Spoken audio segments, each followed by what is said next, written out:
Det her Katinka Tandberg, som av mange blir omtalt som Norges største kvinnelige fotballtalent. Som kjent for å bøtte inn mål i Sverige, og som nylig tok den store overgangen til Tottenham. Nå lever hun og spiller i London, så jeg tar turen for å få et innblikk i hvordan det livet Og ikke minst drar så laget hennes i aksjon.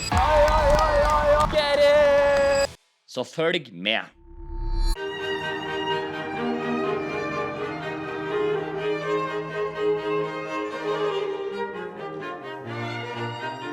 Da har jeg kommet til London, nærmere bestemt helt nord her i Tottenham, hvor jeg skal besøke Norges største kvinnelige fotballtalent akkurat nå, nemlig Katinka Tandberg. Og jeg tenkte at jeg kanskje hadde kommet til ghettoen, for det gjerne Nord-England og London kjent som, men bak meg så ser vi en fantastisk leilighetsblokk, og her bor hun tydeligvis, så vi må bare vente på å bli plukket opp.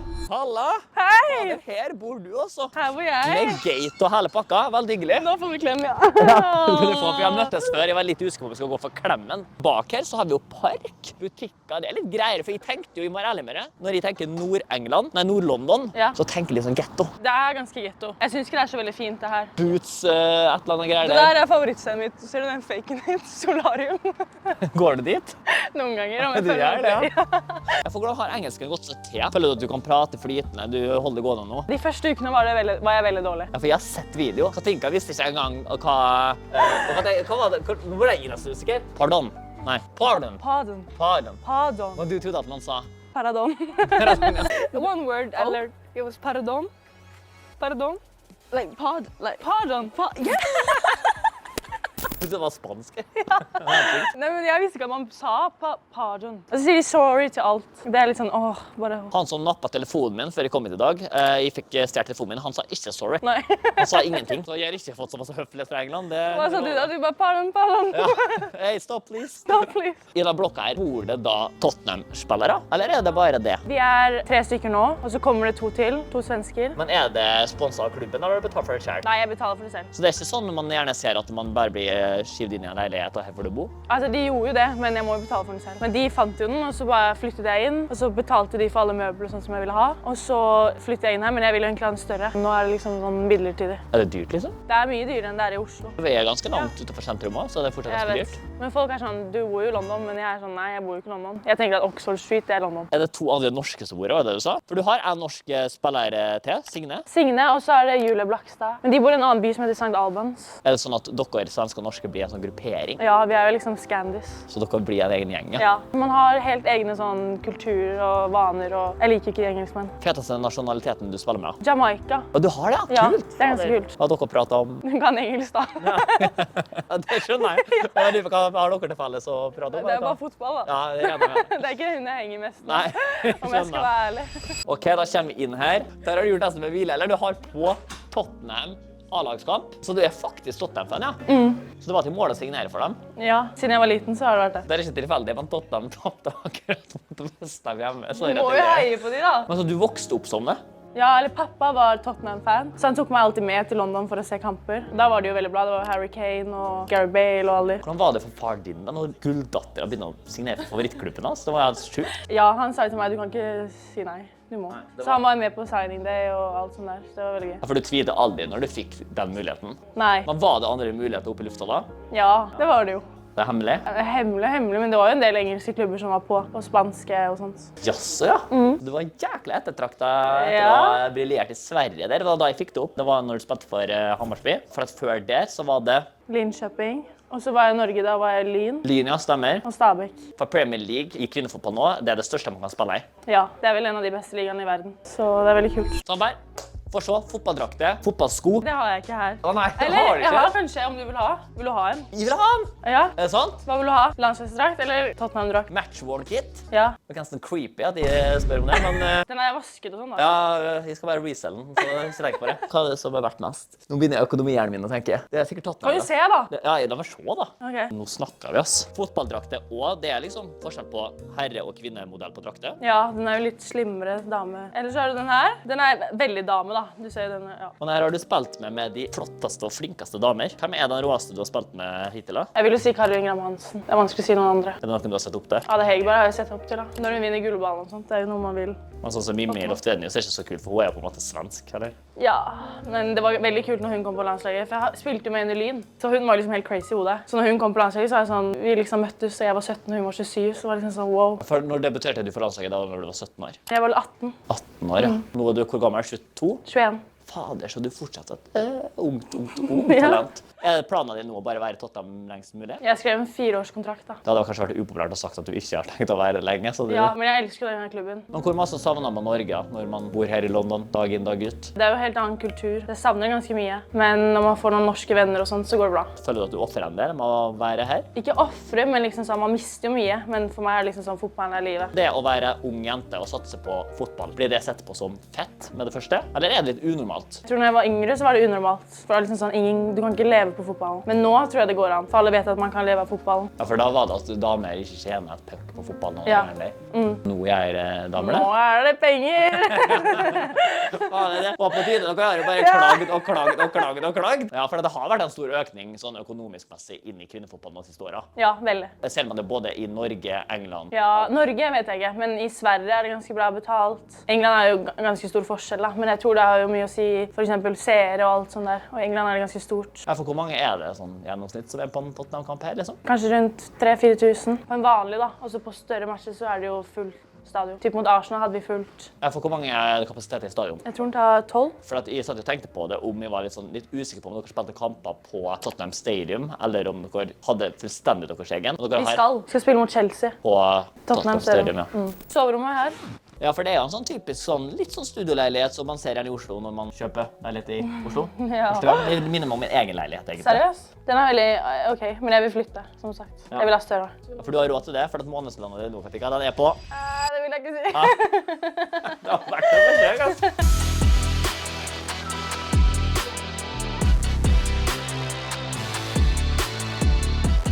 Wow! Fytti grisekatika, jeg holder på å svime av. Her har vi faen med Tottenham Stadium, og her skal du begynne å spille. Det jævlig fint. Hvordan føles det når vi står her sammen og bare ser på den greia her og tenker at her skal du sette bandene dine, du skal skåre mål, du skal være helt crazy utpå her? Det en drøm, eller? Det Ja. helt vilt. Jeg gleder meg skikkelig. Ja, du kan gjerne, ja. Det vilt, liksom. Ja, det helt sykt, eller? Jeg har litt nesten ikke usikker, ord. Det jo helt sykt at man skal spille her. Det mest regisvaret jeg har fått noensinne. Tror du at man kan forvente at når dere flytter dere hit, at det blir enda flere som drar på kampene deres også? Ja, det jo det de håper på. For eksempel når vi møter Chelsea, så det jo derby, liksom. London-derby, og da det mye fans som kommer. Det har jo akkurat vært talt om West Ham. Det kryr av Tottenham-fans her. Men det liksom ultras på kampene deres? Ja, det jo folk som synger, da. Så de har jo liksom faste sanger og sanger til hver spiller og sånne ting. Ok, har du en sang? Ja, hva det da? Jeg tror jeg etter med sånn der Tinka, tinka, tinka, tinka, Tamberg, bla, bla, bla. Jeg vet. Litt bare innlevelse. Jeg vet ikke, jeg har glemt den. Tinka, Tamberg, et eller annet. Tinka Tamber. Yeah, Tinka, Tamberg. Nå kan det plutselig skje at folk er litt sånn wow, what the fuck, jeg tenker det Nei, jeg tror bare de sånn, oi, hvem hun fordi hun er blond, ikke fordi jeg spiller fotball. Du går inn i shoppen, jeg vurderer å kanskje kjøpe meg en Tandberg-drakt, for at jeg må det nå. Vurderer. Skal. Spørsmålet jeg må kanskje det. Hvis folk begynner nå og sier til oss, hey, go away, you can't be here now. Nei, er du nei, fremmed for å si da, you know what, I'm a player here. Nei, jeg kommer til å si, I play here, you know who I am. Du sier, alle som gutta boys her, se for det, Jeg liksom, vet. hvis de hadde visst det, Jeg vet. at du hadde spilt for Tottenham. Jeg vet. Da var det far med satse det på knæra sine. Ja, jeg vet. Men snart, jeg har ikke vært der så lenge. Tror du at du kan få hvem du vil i Tottenham? Nei, Det kan du I sikkert. wish da. Jeg tror du kan det. Her er jo dine kolleger da, på mange måter. Snart jeg der. Snart burde du være der. Ja. Dette er venninne, liksom. Det en god svensk venninne. Hun er fra Sverige. Han er fra Sverige. Har du blitt kjent med han da? Lukas Bergvall. Nei, altså vi sier hei og hilser liksom. Hvorfor har du møtt alle gutta? Ja, vi tok jo bilder med dem, sånn felles liksom Spurs-bilde. Side ved side da. Ja, sånn en og en, annenhver gutt, annenhver dame. Hvem satt du ved siden da? Han, fannevenn. Sjekke nederlenderen her. Fytti grisen, det må jo ha vært litt av en opplevelse. Sitter ved siden av han. Ja, det var Og hvem kult. synes du er kulest da, som Tottenham-fan selv, når du har på en måte vokst opp med det? Som du har sett, som du har møtt? Jeg har møtt Son da jeg var yngre. Ja. Harry Kane. Men det var jo før du selv kom hit. Ja, og ja, nå, han fannevenn jo jævlig god. Han ser jo ikke så dum ut heller. Men jeg hadde jo... Katinka Tandberg, står du på supportershoppen og gleiser egne kollegaer? Hva det du har lyst til å velge til meg? Du ser litt for blek ut i gul, tror jeg. Og så er jeg litt gul i huden nå. Hvit jo fin, da. Hvordan ser en hverdag for det nå ut, da? Jeg står vel opp sånn rundt 7:30, og så drar jeg rundt 7:15. På trening? Ja. Nå får jeg taxi, for jeg har ikke fått bil ennå. Så jeg får Det taxi får du fra sponset klubben opp her? Ja. Ja, ok, bra. Og så har vi frokost fra 9:00. Man må være inne før 9:15. Og så får jeg litt behandling, og så...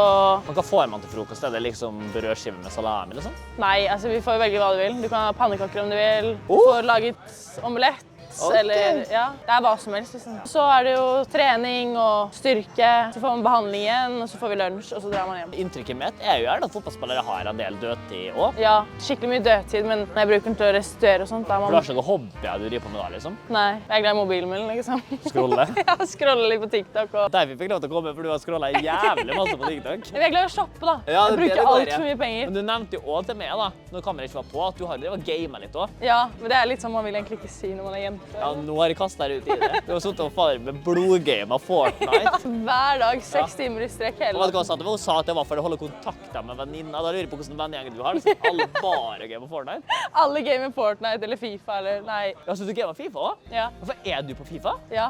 Med facecam? Nei, de har ikke gjort det enda, men du kan se meg, så ligner det litt. Ligner litt, ja. Ja. Så vi kan spille som Katinka på FIFA. Ja. Jeg har fått melding om at jeg er god. Hva rater du? 75, kanskje? Det er veldig dårlig, men det jo før. Hva er liksom din sterkeste attribute? Shots, kanskje? Shots er det beste du har. Ja.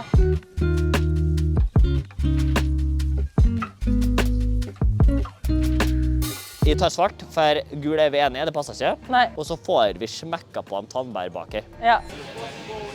Nei, det går ikke så glise sånn, ass. Hva vil du jeg skal gjøre? Bare lov å stå så er creepen der. Den var fin. Så har du noe å vokse i her når det kan bli litt sterkere. Så kan den stramme seg rundt bicepen. Perfekt. Ja, Er ikke det jævla bra? perfekt. Du ser mitt navn der, helt øverst. Se, Tandberg 19. Du har vært der og skrevet, ja. Ja, vi gjorde det her om dagen. Og du sa også at hun skal få lov til å gå opp på hanen. Og så skal vi klatre på den. Jeg kan legge til bildet. Jeg har sett det mange ganger før. Det er helt sinnssykt. Det jeg er spent på nå, er om de har peiling når de sier de skal ha Tandberg på drakta. I want this kit printed with Tandberg. You have heard about Tandberg? Did I say it the other day? Yeah, let's go. You know her? Yes, Wow. Okay, this was a big test. Watch a lot of Norway, Norwegian players play. Well, I mean, I love Premier League, so... And she's actually our superstar from Norway with the women's. So she plays for Tottenham. So what's your name? Tandberg. Can I take a picture with you? My daughter watches Lady Spurs all the Oh, time. okay, of course. So-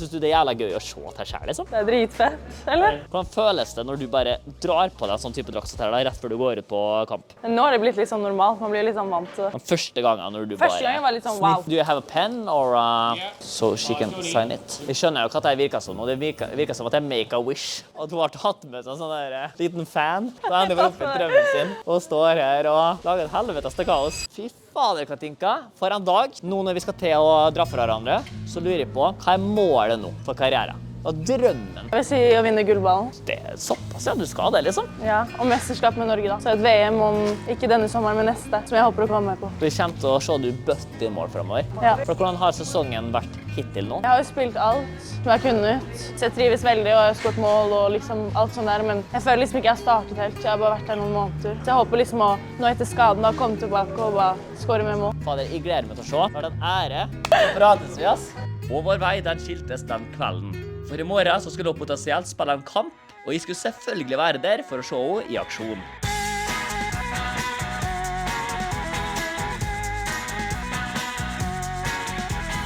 Det er nå dagen etter. Vi står utenfor Leighton sin fotballstadion, som er stadion hvor kvinnene i Tottenham skal spille i dag. Det ser ut som en blikkboks.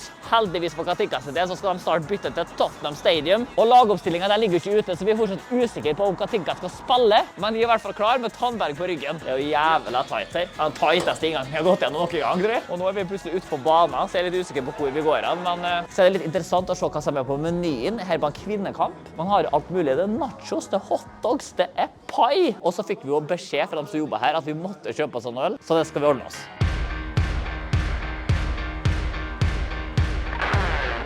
Jeg er litt usikker nå om Katinka er der ute, men det er jækla masse blonde damer, så jeg klarer ikke å spotte helt om det er hun eller ikke. Jeg har jo nå fått sjekket det, og mine kilder sier at Katinka hun er ikke ute på banen. Jeg ser jo heller ikke, hun er fortsatt skadet. Dessverre så kom hun seg ikke inn i starttroppen i dag. Så det er jo dritskuffende. Vi kom inn for å se hun spille, men sånn er det bare. Vi får håpe uansett for hennes skyld at de banker Leicester.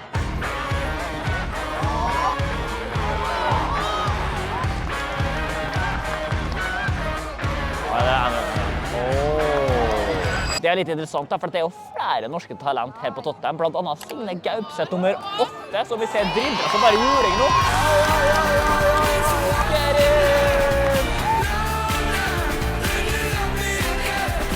Det var jo hun som forårsaket det målet akkurat nå. Kanskje jeg dokumentert feil norsk spiller her.